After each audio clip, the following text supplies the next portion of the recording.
Hey guys, we're coming to the end of 2022, and for today's video, I thought it would be fun to take a look at the most popular and trending skincare searches from 2022. What were people scouring the internet hoping to learn about skincare? In no particular order, niacinamide. It's a B vitamin, it's an antioxidant. There's actually good evidence that when applied to the skin, it can get into the skin and help reduce the burden of oxidative stress that would otherwise damage DNA, proteins, lipids, and contribute to premature skin aging as well as weakening of the skin barrier. Topical niacinamide can help with dry skin conditions, likely because of its barrier supporting function, but there's also good evidence that it can help with oiliness and acne-prone skin. Niacinamide can also help fade hyperpigmentation, and it can also help with redness. Both of these are wonderful attributes when we're talking about acne care, because for a lot of people, their acne heals with either a dark mark or a red mark, and it takes some time for either of those issues to fade away. And niacinamide not only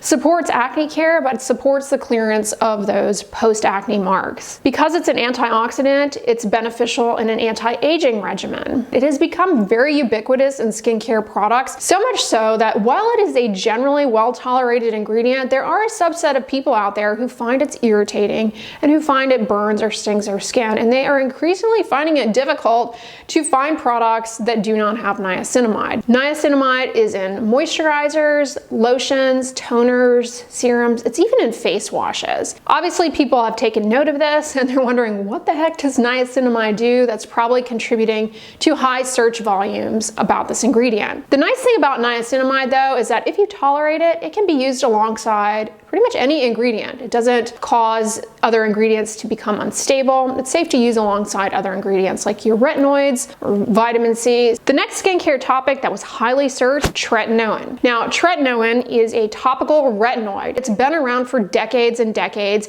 and originally was identified and continues to be used as an acne treatment. But later on in the usage of tretinoin for acne, it was discovered on accident that it has anti-aging benefits. Namely, it can improve wrinkles and fine lines. It's also effective for hyperpigmentation, and when used as an acne treatment, it's going to not only treat the acne, but also help in reducing the chances that it heals with a dark mark, so a very good ingredient. The problem with tretinoin is that it can lead to a lot of dryness and peeling and irritation in the beginning, which is a real stumbling block for a lot of people in incorporating it into their routine. So there's a lot of search online for how to use tretinoin, how to start it, how to deal with the peeling around tretinoin. As a side note, I have videos on all of these topics on this channel. We go into detail about purging and irritation and ways around that. I also have a video on short contact therapy as a way to introduce tretinoin into your routine if you have super duper sensitive skin to minimize the irritation and peeling. But tretinoin is an evidence-based ingredient for anti-aging and for acne, but it's also used to treat a wide array of other things. The other thing about tretinoin is that it is available by prescription only, so you need to see either your primary care doctor or your dermatologist for a prescription. But I want to make it clear, I think a lot of people are under the impression that they need to be using tretinoin or a form of topical retinol, and you don't. Unless you have been told by your treating healthcare provider that you need this to treat a skin condition. It's not a necessity. It's not mandatory that people use this ingredient or similar ingredients like retinol or retinaldehyde. I do think when things become popular online that people feel like they have to use a certain ingredient, especially when we're talking about skin. It's an organ system. People are proactive about the health of their skin. If you're protecting your skin from the sun and you're tapping into those lifestyle habits that I always emphasize, getting good quality sleep, eating a balanced diet, managing your stress, getting some exercise, these are the things that you should focus on first and foremost when it comes to skin health. Now, retinol or prescription retinoids, they definitely can help with sun damage and the signs of skin aging, but they're not mandatory. Unless, of course, you have a skin condition and you have been prescribed, like tretinoin, for example, to treat said skin condition. Azelaic acid. Azelaic acid is one of my favorite ingredients. I believe it is a bit underrated. Azelaic acid, it's naturally present on your skin. It's a byproduct of a yeast that lives on everyone's skin. It's anti-inflammatory, and it's used in prescription treatments for acne, rosacea, and hyperpigmentation. It's pretty well tolerated. It can be a bit drying, but unlike tretinoin, it doesn't cause that peeling and irritation that people have to get through in order to tolerate it. It's relatively easy to tolerate, definitely in comparison to tretinoin for sure. Another thing I really like about azelaic acid is that it is safe to use in pregnancy. It does mildly exfoliate the skin, so you can appreciate an improvement in skin smoothness and skin texture when using it. And a lot of people report that they notice if they have oily skin at baseline, when they start using azelaic acid, that seems to improve. It's my opinion though that azelaic acid should be an FDA approved over-the-counter medication that we can buy at the prescription strength without needing a prescription. Why? Well, it's very safe. It's, again, safe to use in pregnancy. It's pretty well tolerated. The likelihood of harm is quite low from azelaic acid, in my opinion. I mean, we got adapalene to be available over the counter without a prescription. I see no reason why azelaic acid should not be the same. Now, that being said, you can buy skincare products that have azelaic acid in them. However, they're not at the concentrations that are available in the prescription strength stuff. Now, those skincare products with azelaic acid at a lower amount, sure, they can be helpful, but to what extent they're going to be as effective and as helpful as the prescription strength stuff, I can't answer that. So I don't think the products that you buy in the store that have azelaic acid at weaker strengths, I don't think they're futile, but to what extent they yield the same results as the prescription strength stuff, I can't say. Now, those of you outside of the US, many of you are able to buy the prescription strength azelaic acid without a prescription, which I think is great. I really wish we had that here. But yeah, azelaic acid is one of my favorite ingredients. As a side note, I have a recent video all about why I like it so much. So check that one out if you want more info on azelaic acid. Snail mucin was highly searched in 2022, and this surprised me because snail mucin, it's been in skincare products and it's been around for a while, and I sort of thought the novelty of it had kind of worn off and people were losing interest. So I was surprised to see that. But why snail mucin? Like, what is that all about? Well, snail mucin actually does have a wide array of anti-inflammatory compounds, and it has been shown, albeit in very small studies, to help with wound healing and to be helpful for radiation dermatitis, which is something that people who undergo radiation therapy for cancer can develop. It's almost akin to a burn, but a side effect of radiation therapy. Now, I want to make it clear, it's not an FDA-approved drug for anything. The research on it is pretty limited, but overall it's safe, it's well tolerated, and it has compounds in it that are promising for skin benefit. 58% increase in search volume for skin barrier repair. The skin barrier, it is what keeps you protected from the outside world. Its function is to keep moisture in the skin and to prevent the penetration of irritating, noxious things into the skin. It also protects you from developing skin infections. And there are a variety of issues that can happen that can lead to weakening of the skin barrier. Using too many aggressive exfoliants, too many skincare products can actually make your barrier weak. With age, we lose the ability of the skin to retain moisture as well. Some of our barrier function just weakens, and certain skin conditions have a barrier defect. Atopic dermatitis is a classic example of that, but also acne, we have come to learn there is a barrier defect there. That's why using moisturizer is so important for people who have acne, not only to help them better tolerate their topical medications, which can be drying and irritating. Oh my gosh, we're getting thunder and lightning. There's also an underlying barrier defect for people who have rosacea, probably contributes to their symptoms of sensitivity. When your barrier is impaired, signs of that include an increase in sensitivity to things coming in contact with the skin. That may be in the form of burning, stinging, itch. You may have more redness. The approach to skin barrier repair will vary depending on the underlying trigger or cause. Of course, in the case of skincare products, keeping your routine simple is the best approach. And using a barrier cream can help restore barrier function and reduce water loss, as well as prevent irritants from penetrating the weakened skin barrier. I almost wonder if the increased search in skin barrier repair may be a consequence of the 2020 boom and interest in skincare as a whole, people being at home, searching the internet, all sorts of skincare products being fed to them left and right. Maybe they went overboard, tried too many things, and developed a lot of irritation, and now they are searching out how to repair the skin barrier. Tinted sunscreens, highly searched in 2022. People are very interested in tinted sunscreens. Tinted sunscreens, at least here in the US, for the most part, although there are some exceptions, they tend to be mineral sunscreens. Tinted mineral sunscreens can have a few advantages. As a whole, especially here in the US, mineral sunscreens, they tend to be less irritating. However, mineral sunscreens will leave a white cast, so the tint can help offset that white cast depending on the tint.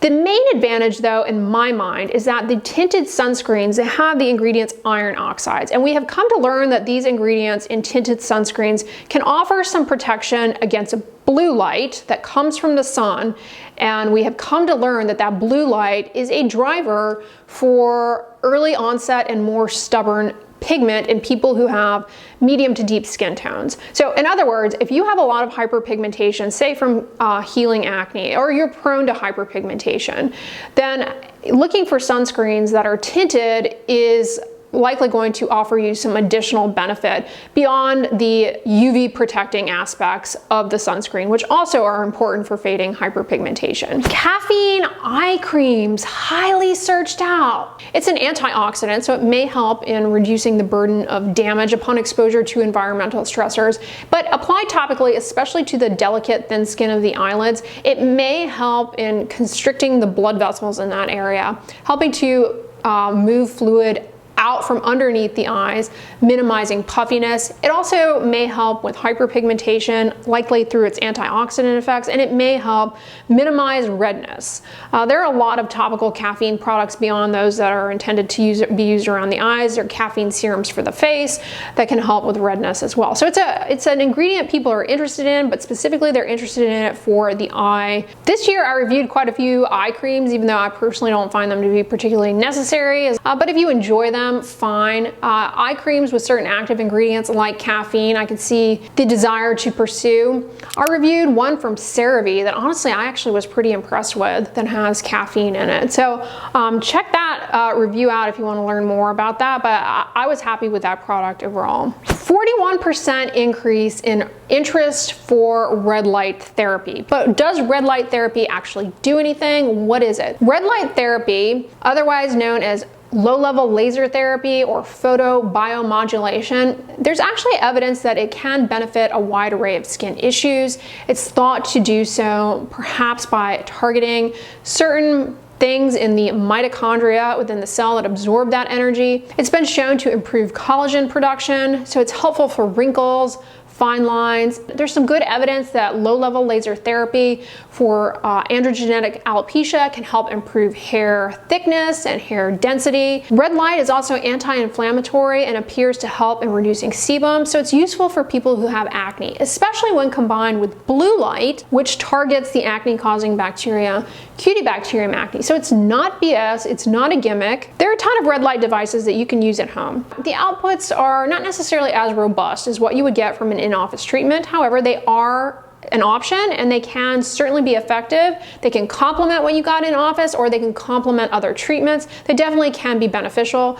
and they're not complete BS. They're only as good as you are at using them. So they're a bit time intensive. Now maybe you don't think they are, maybe it fits in your routine, or maybe you're super low maintenance and you cannot be bothered with this. If that is you, do not invest in one of these because they can get pretty expensive. Tranexamic acid serum saw a boom in search volume, up 121%. Tranexamic acid is actually a compound that is used to treat bleeding, and we've been using it in dermatology to treat melasma for a while. The oral medication tranexamic acid can be used, is effective for treating melasma. It's thought to work because it inhibits new blood vessel growth, and a big component of melasma is actually an underlying vascular component where you've got blood vessels. It also inhibits the increase in pigment production that occurs upon exposure to UV. However, there are a wide array of topical formulations out there. Do they actually work? There's some evidence to suggest that they can be helpful for melasma and hyperpigmentation. In terms of melasma, largely going to be helpful for melasma that has an epidermal component as opposed to that dermal component, likely because of penetration issues. But suffice it to say, we need more rigorous clinical trials and studies on topical tranexamic acid for melasma or hyperpigmentation. Some studies suggest that it works better if applied like after resurfacing laser or by introducing it into the dermis directly through like a needle. But you know, to what extent putting it on the skin delivers effective concentrations, doses, it's probably going to depend a lot on the formulation overall. We just don't have answers to those kind of questions. But long story short, it doesn't appear to be harmful to people, and a lot of people do appreciate benefit using topical tranexamic acid. Last but not least, 87% increased interest in Tazarotene, brand name Tazarotene. This is a topical retinoid. Just like Tretinoin is a topical retinoid. Now, what's the difference between Tretinoin and Tazarotene, you may be wondering?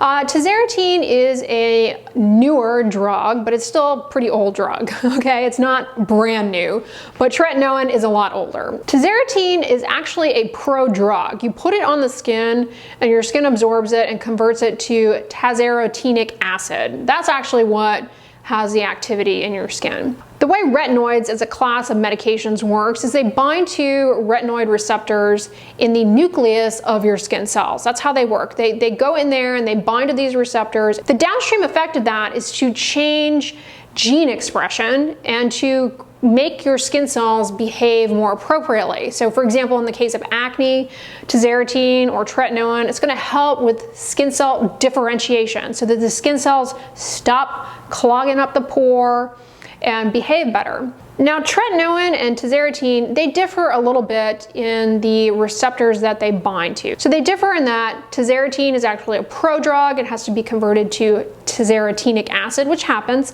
And they differ slightly in the receptor subtypes that they bind to, but both are FDA-approved acne treatments, and they both can help in improving the look of sun damage. They both can improve collagen production and have an anti-aging effect. Tazarotene is also FDA approved for psoriasis. Like Tretinoin, Tazarotene is available by prescription only. You can't just walk into the store, at least here in the US, and buy it over the counter. You need a prescription for it. All right, you guys, so those are 10 trending skincare searches from 2022. I hope this video was informative to you all and that you're having a great last few days of the year. If you missed my series on the top products of 2022, I've got a ton in different categories: anti-aging, body creams. I have them all saved in a playlist, which this video is going in. So check that playlist out. And on the end slate, I'm going to link my best Korean skincare of 2022. So check that one out if you missed it. But if you guys like this video, give it a thumbs up, share it with your friends. And as always, don't forget, sunscreen and subscribe. I'll talk to you guys tomorrow. Bye.